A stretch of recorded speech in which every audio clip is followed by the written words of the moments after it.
한국에 산이 많은 건 누구나가 아는 사실일 겁니다.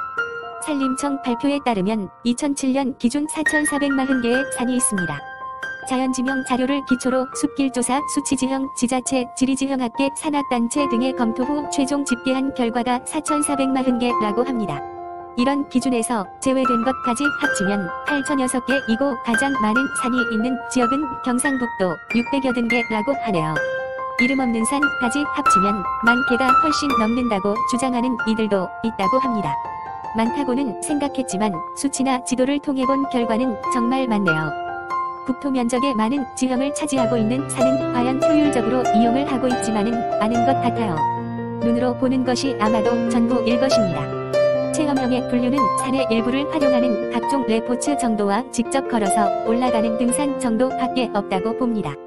산림이 계절에 맞게 옷을 갈아입는 시기에 이동해서 등산하고 사진 찍고 내려오고 근처 둘러보고 이게 다예요.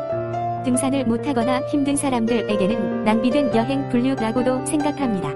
등산 나름의 좋은 점은 많습니다만 더 많은 사람이 여행할 수 있는 환경도 주어졌으면 합니다. 우리 산들은 등산 코스가 아주 다양합니다. 편하고 빠른 등산도 가능합니다. 이렇듯 많은 사람이 찾으면 사건, 사고도 발생합니다.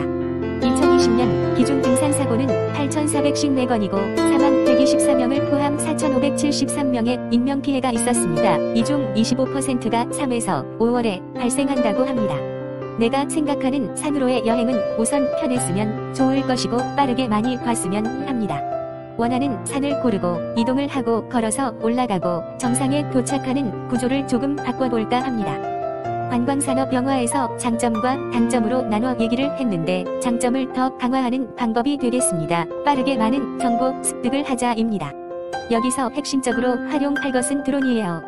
우리의 드론은 항공교통의 형태로 많은 투자와 발전이 이루어지고 있습니다만 도심에서의 교통수단으로 추가하는 게 주력이 되는 것 같아요. 한국형 드론 택시로 최근 실증 사업이 진행 중이고 용산, 여의도, 인천공항, 과천, 강원도 등 노선도 어느 정도 구체화되고 있습니다. 이것을 관광산업에도 잘 사용했으면 합니다. 산을 오르는 방법 중 케이블카나 모노레일 정도 있습니다만 부분적으로만 이용이 가능합니다. 산의 하산지역에서 정산까지의 구역에서 중간 경유지를 몇 단계 두고 이동해서 필요한 정보 습득을 하고 하산지역과 정상지역을 오르내리며 빠르게 본다면 등산이 어려운 사람들에게도 큰 호응을 받을 것입니다. 더욱더 확장해서 한 개의 산에서 이동에 한정 짓지 말고 산과 산의 이동까지 가능할 것입니다. 넓은 바다에서 유람선을 타고 여행을 하듯이 산과 산이라는 푸른 산의 바다를 여행할 수 있을 것입니다. 우리의 산은 너무나 많기도 한데 매일 등산할 게 아니면 평생 다 보지도 못합니다. 산마다 매력이 다른데 이런 것을 모두 체험할 수 있을 것입니다. 각종 사건 사고도 줄어들 것입니다.